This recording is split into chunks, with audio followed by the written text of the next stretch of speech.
Balita ko, suspendido ng 70 araw ang gurong nanampal umano ng estudyante sa Antipolo, Rizal.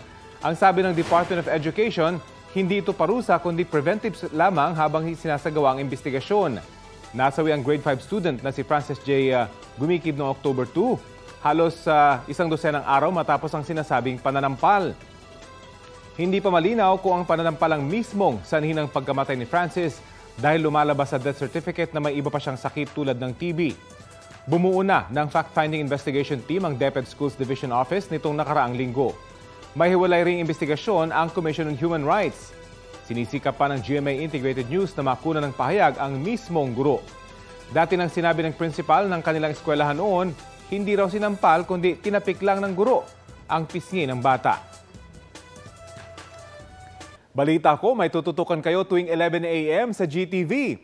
Alamin ang mahalagang balita at impormasyong dapat niyong malaman sa Balita Ko tuwing Lunes hanggang Biyernes.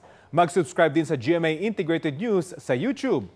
Sa mga kapuso abroad, maaari po kaming masubaybayan sa GMA Pinoy TV at www.gmanews.tv.